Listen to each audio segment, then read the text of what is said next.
মাননীয় প্ৰাক্তন প্ৰধানমন্ত্ৰী জৱাহৰলাল নেহৰু গোটেই পৃথিৱীয়ে জানে বিজেপিয়ে কি কৰিছে গোটেই পৃথিৱীয়ে জানে আপুনি ইয়াত আহি লোকালতি কৰিবলৈ নালাগে আজি আপুনি ইয়াত লোকালতি কৰিবলৈ নালাগে গোটেই পৃথিৱীয়ে জানে কি চলি আছে এখন দেশত ইয়াত লোকালতি কৰিবলৈ নালাগে আপোনালোকে আপুনি ধৰ্মীয় উন্মাদনা আপোনাৰ পাৰ্টিত থকা ইউ আৰ বাউণ্ড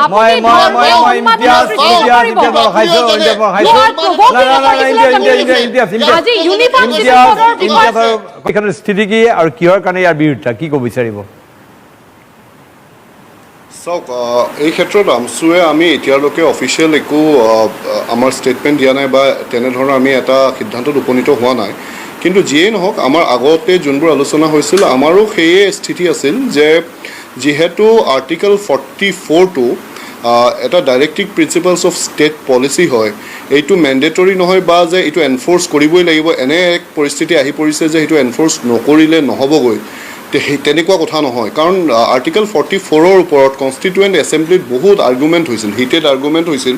কোনোবাই কৈছিল যে এইটো দৰকাৰ বহুতে ইয়াৰ বিৰোধিতা কৰিছিল যে ভাৰতৰ যোনটো ডাইভাৰ্ছ আমাৰ এটা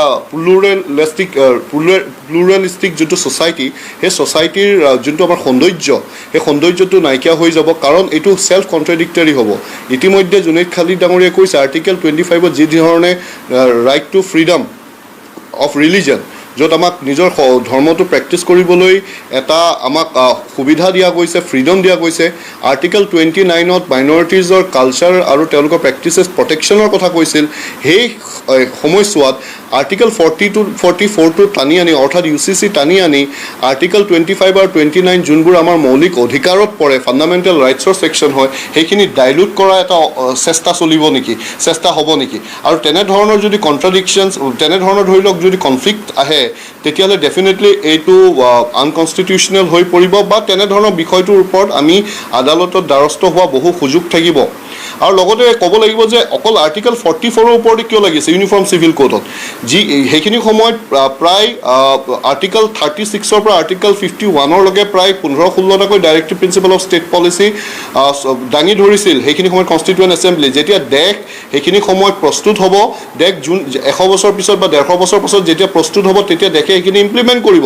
আৰ্টিকল 38 আজিলৈকে ইমপ্লিমেণ্ট কৰিব পৰা নাই যে আৰ্টিকল 44লৈকে গুচি গৈছে ছ'চিয়েল আৰু ইকনমিক জাষ্টিছ সামাজিক আৰু অৰ্থনৈতিক ন্যায় এতিয়ালৈকে দিব পৰা নাই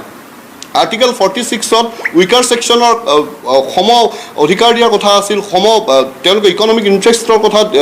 কোৱা আছিল সেইখিনি এতিয়ালৈকে দিব পৰা নাই মই এতিয়া সুধিব বিচাৰিছোঁ বিজেপি চৰকাৰক যে আৰ্টিকল 44ৰ ওপৰত যে লাগি আছে আৰ্টিকল 47ৰ ওপৰত তেওঁলোকে লাগিবনে নাই য'ত প্ৰত্যেকখন মদৰ দোকান বন্ধ কৰিব লাগিব কাৰণ ভাৰতৰ সংবিধানে স্পষ্টকৈ কৈছে ইয়াত নিচাযুক্ত বস্তুৰ বিৰুদ্ধে ভাৰতৰ সংবিধান থিয় হৈ আছে যে ভৱিষ্যতলৈ ভাৰতৰ এজন ব্যক্তিও যেনে নিচা কৰিবলৈ নোৱাৰে সেইবোৰ বন্ধ কৰিব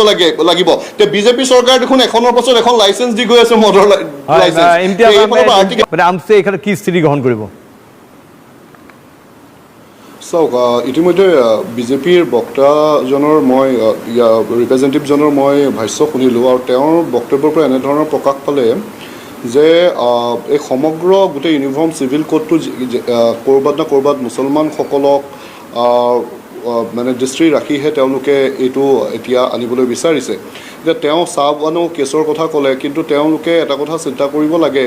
যে মুছলমান মহিলাৰ কথা ইমানেই যদি তেওঁলোকে চিন্তা কৰে তেতিয়াহ'লে এই বিলকিছ বানুৰ ৰেপ একিউজবিলাকক যে ৰেমিশ্যন পলিচিৰ থ্ৰুদি ওলাই লৈ অনা হ'ল 11জন লোকক যে জেলৰ পৰা উলিয়াই দিলে আৰু তেওঁলোকক যে তেওঁলোকৰে আইডিঅ'লজিৰ লগত জড়িত থকা লোকসকলে গামোচা পিন্ধাইছিল তেতিয়া মহিলাৰ সন্মান ক'ত গৈছিল আৰু বেলেগ নকওঁ আমাৰ এই ৰেছলাৰ কেইজনী যোৱাকালিলৈকে চাগে দিল্লীত বহি ভাগৰি গ'ল তেওঁলোকক আজিলৈকে সেই সন্মান দিব নোৱাৰিলে বিজেপিৰ এমপিজনৰ বিৰুদ্ধে কিমান ডাঙৰ ছেক্সুৱেল এজল্টৰ একিউজেশ্যন আছিল তেওঁৰ FIR লজ হোৱাৰ পাছতো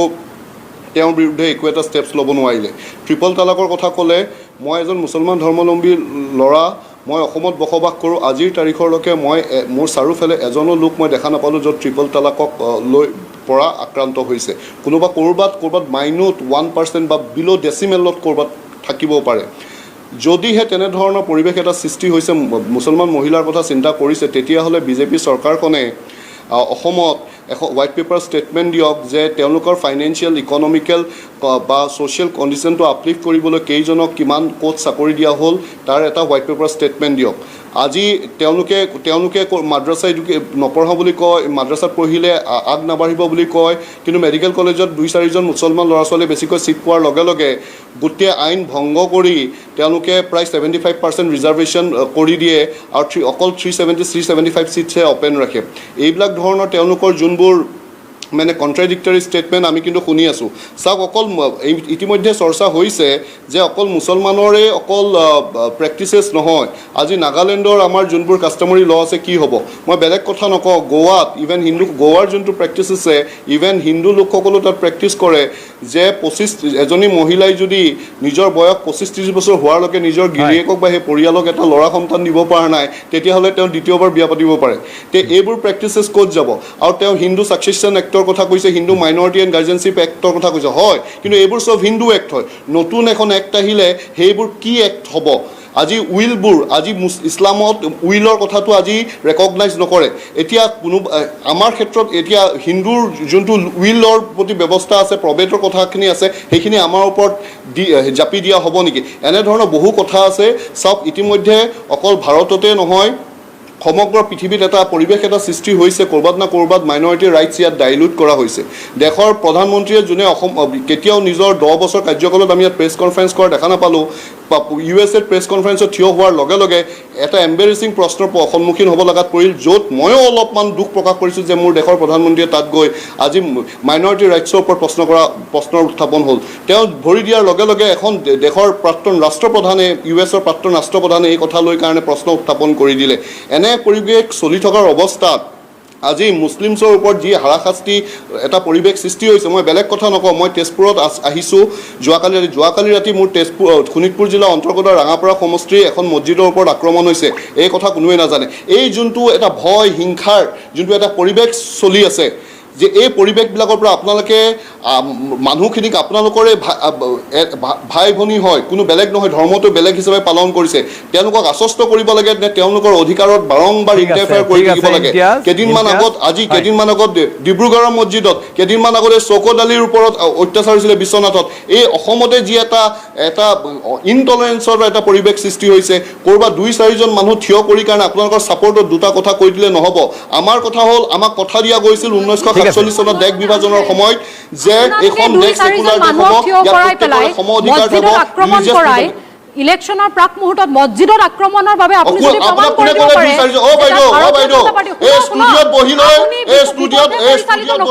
শুনক বাইদেউ আক্ৰমণ হোৱাৰ বিষয়টোৰ লগত সিভিল কোডৰ বিষয়টো বাইদেউ এই ষ্টুডিঅত বহিলৈ মছজিদত আক্ৰমণ কিন্তু ভাৰতীয় জনতা পাৰ্টিয়ে কৰা নাই বা আৰএছএছে কৰা নাই গতিকে আপুনি পোনপটীয়াভাৱে কি ক'ব বিচাৰিছে যে ভাৰতীয় জনতা পাৰ্টিয়ে মছজিদত আক্ৰমণ কৰিব গৈছে নেকি কিন্তু আপোনালোকে কোনে জানে যে আপোনালোকে 2-4জন মানুহ কিয় কৰায় মছজিদত আক্ৰমণ কৰি ইউনিফৰ্ম সিভিল কোড প্ৰণয়ন হোৱাৰ আগমুহূৰ্তত এনেকুৱা ধৰণৰ এটা অপ্ৰীতিকৰ পৰিস্থিতি আপোনালোকে সৃষ্টি কৰিবলৈ চেষ্টা কৰিছে আপোনালোকৰ মৌলিক অধিকাৰ ক'ত আপোনালোকৰ ট্ৰিপল তালাক খৰ্ব হ'লে আপোনালোকৰ হয় নেকি বাল্য বিবাহ বন্ধ হ'লে আপোনালোকৰ মৌলিক অধিকাৰ বন্ধ হয় নেকি আজি শুনক আজি আপুনি কিছুমান হাস্যকৰ কথা কৈছে আপুনি কৈছে হিন্দুসকলৰ ক্ষেত্ৰত মই আপোনাক কৈ আছো শুনক হিন্দুসকলৰ ক্ষেত্ৰত মই আপোনাক কৈ আছো শুনক ধৈৰ্য সহকাৰে শুনক হিন্দুসকলৰ ক্ষেত্ৰত আমাৰ ক্ষেত্ৰত কি হৈছিল শুনক আপোনালোকৰ প্ৰধানমন্ত্ৰী আমাৰ ভাৰতৰ মাননীয় প্ৰাক্তন প্ৰধানমন্ত্ৰী জৱাহৰলাল নেহৰু যাক আপোনালোকে আইডল হিচাপে মানে তেওঁ কি কৰিছে শুনক ধৈৰ্য সহকাৰে শুনক কৰিবলৈ নালাগে আজি আপুনি ইয়াত উকালতি কৰিবলৈ নালাগে গোটেই পৃথিৱীয়ে জানে কি চলি আছে এখন দেশত ইয়াত উকালতি কৰিবলৈ নালাগে আপোনালোকে আপুনি ধৰ্মীয় উন্মাদনা আপোনাৰ পাৰ্টিত থকা কৰিব ইউ আৰ বাউণ্ড মই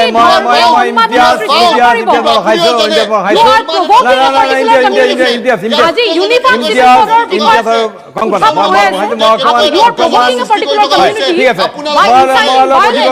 অধিবক্তা চাহিবা বেগম মই কংকনা প্লিজ ইমতিয়াজ প্লিজ অকমান অধিবক্তা অধিবক্তা সাহিবা বেগমৰ ওচৰত গৈছো আমাৰ লগত কোনো সম্বন্ধ নাই মই কংগনা প্লিজ ইমতিয়াজ বহুখিনি কথা হ'ল মই অকণ অধিবক্তা সাহিবা ইমতিয়াজ শেষত কি ক'ব লাগে ইমতিয়াজ চমুকে কি ক'ব লাগে ইমতিয়াজ চাওক কনষ্টিটুৱেণ্ট এছেম্বলিত যেতিয়া এইবোৰ কথালৈ আলোচনা হৈছিল তেতিয়া কোৱা হৈছিল যেতিয়া এইবোৰ directive principle of state policy তেতিয়া ললৈ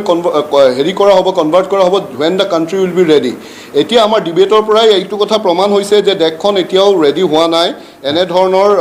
লবোৰক আঁকোৱালি ল'বলৈ কিন্তু ইতিমধ্যে উপৰোক্ত বাইদেউজনে কোৱাৰ ধৰণে স্পষ্ট হৈছে যে মহিলাসকলক কোনোবাই আহি মদ খাই আহি কাৰণে ডিভোৰ্চ দি দিব পাৰে আৰু মই নিজে এজন অধিবক্তা হোৱাৰ পৰা মই নিজে অনুভৱ কৰিছোঁ প্ৰত্যেকটো ক্ৰিমিনেল কেছৰ পিছফালে মদৰ জড়িত হৈ আছে ঠিক আছে মই আপোনাক ধন্যবাদ জ্ঞাপন কৰিলোঁ আমি আচলতে সামৰিব লাগিব